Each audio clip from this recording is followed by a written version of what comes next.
Bonjour, vous êtes ici au cabinet de Marie-Léonore Afonso. Je suis avocate au barreau de Paris depuis 25 ans. Pendant 9 ans, j'ai défendu exclusivement les compagnies d'assurance. J'ai donc été formée par elles. Je connais bien leur mode de fonctionnement, leur raisonnement et leur façon d'appréhender un dossier de dommages corporels. En 1999, j'ai décidé de défendre exclusivement les victimes de dommages corporels. Et début des années 2000, mes clients m'ont amené à me spécialiser dans la défense des victimes de traumatisme crânien. Mon quotidien consiste donc à être aux côtés des victimes face aux régleurs, qu'ils soient compagnies d'assurance ou fonds de garantie.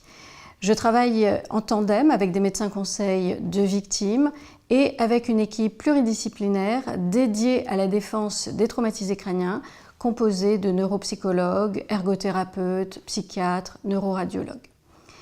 Nous sommes tous dévoués à la cause des victimes et nous sommes une équipe pugnace, combative, mobilisée et militante. Je suis avocate spécialisée en droit du dommage corporel. C'est une matière technique faite de médecine et de droit et il est donc important que les victimes de dommages corporels soient aidées par un avocat spécialisé dans ce domaine. Mon cabinet est situé géographiquement à Paris en région centre. Mes clients sont dans toute la France. Je me déplace pour les rencontrer à l'hôpital, au centre de rééducation et à leur domicile.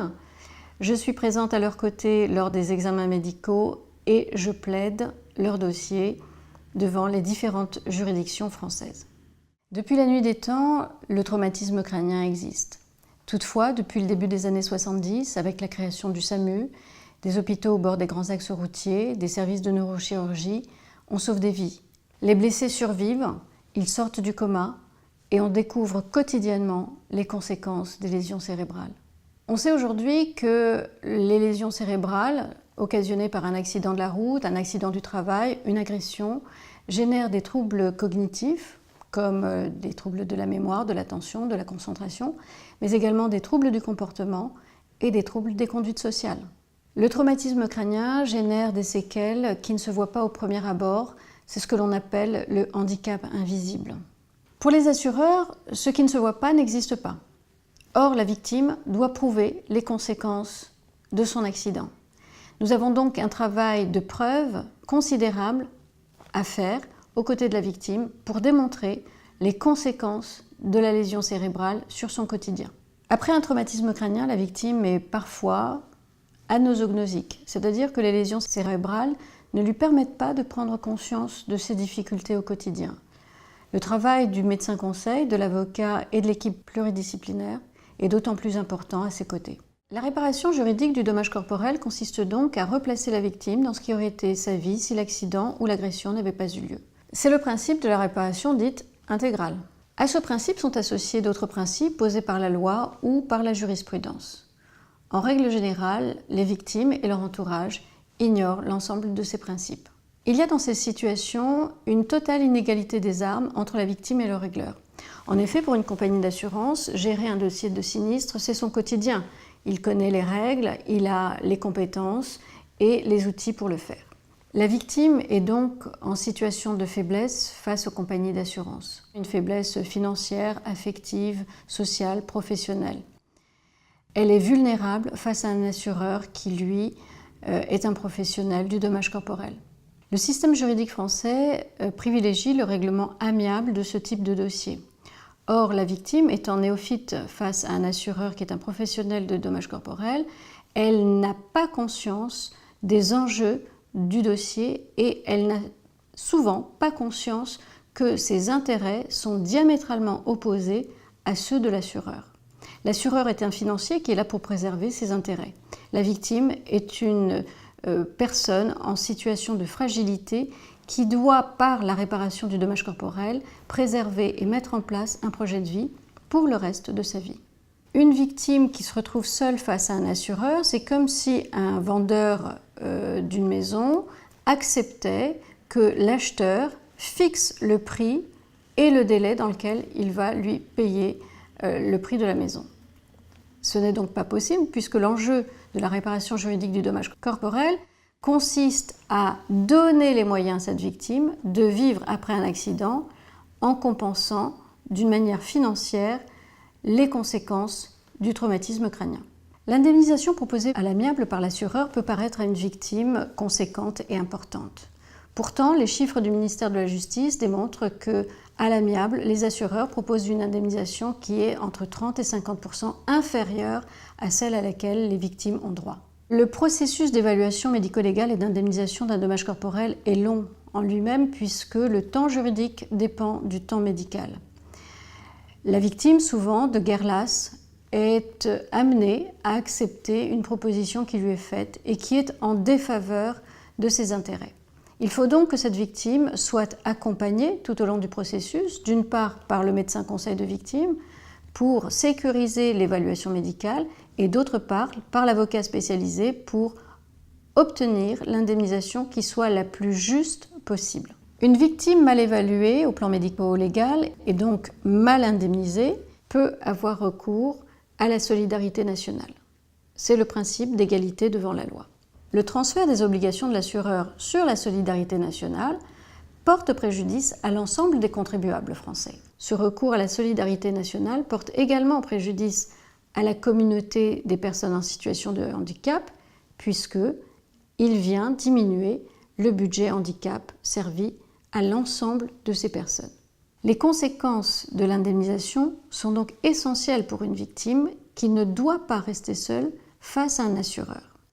Elle doit pouvoir bénéficier le plus rapidement possible de l'aide d'un médecin conseil de victime à ses côtés, qui sera le pendant du médecin conseil de l'assurance dans la phase d'évaluation médico-légale, et elle doit également bénéficier de la présence d'un avocat spécialisé qui sera le pendant de l'assureur dans la phase d'indemnisation. Ma mission est donc de mettre à l'abri la victime pour le reste de sa vie. Elle consiste en une intervention la plus précoce possible, en un accompagnement tout au long du processus médico-légal, en tandem avec le médecin conseil de la victime et avec l'équipe pluridisciplinaire de recours. Et enfin, elle consiste en un travail technique et pointu d'évaluation financière. L'évaluation médico-légale est celle qui permet de déterminer les conséquences médicales d'un accident et plus particulièrement des lésions cérébrales sur la vie de la victime. Les victimes ne savent pas qu'elles doivent prouver ce qu'un accident génère comme conséquence.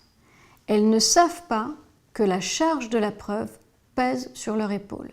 Et donc, elles se présentent chez le médecin conseil de l'assurance sans préparation et sans dossier de recours pour la démonstration de cette preuve qui leur incombe. Dans le cas des blessés médulaires, le handicap est visible, le fauteuil roulant se voit. Dans le cas des traumatisés crâniens et donc du handicap invisible, c'est véritablement une construction méthodique qui doit permettre de démontrer les conséquences de la lésion cérébrale.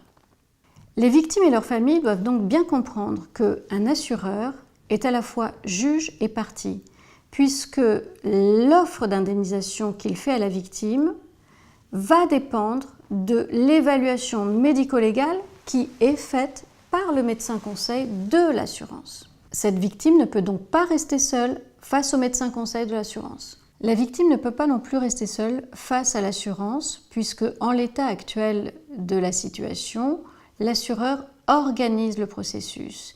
Il maîtrise les délais, c'est lui qui désigne son médecin conseil, c'est lui qui le forme, c'est lui qui fixe la mission et les postes de préjudice que son médecin doit évaluer. Mon travail à la phase médico-légale consiste donc à aider la victime à récupérer son dossier médical de soins, ce qui n'est pas toujours évident malgré l'existence de la loi Kouchner, de la faire accompagner par un médecin conseil de victime, puisqu'elle connaît assez peu l'existence de ces médecins spécifiques, de lui permettre de réaliser des examens de recours qui vont démontrer les conséquences des lésions cérébrales et notamment le bilan neuropsychologique qui est l'examen clinique qui montre et démontre ces conséquences du traumatisme crânien. Mon travail consiste également à protéger la victime d'examens médicaux inutiles ou stériles. Une victime est fragile, il faut la protéger et l'aménager. Mon intervention doit aussi permettre d'obtenir des examens médicaux légaux d'étape, tant que la victime n'est pas consolidée, avec des conclusions prévisionnelles qui nous permettront ensuite, face à l'assureur, de revendiquer le versement de provisions, c'est-à-dire d'avances sur indemnisation, qui soient cohérentes et substantielles. Bien évidemment, le médecin conseil de la victime ou moi-même ne pouvons pas imposer des conclusions à minima au médecin conseil de la compagnie d'assurance. Il reste, parce que missionné par l'assurance, maître de son rapport médical et des conclusions qu'il veut bien mettre dans ce rapport.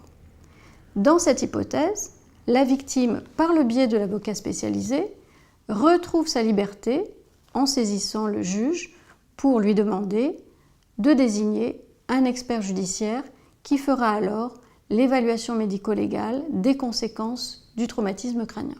Un des points essentiels dans l'évaluation médico-légale des traumatisés crâniens, c'est l'évaluation des besoins en aide humaine.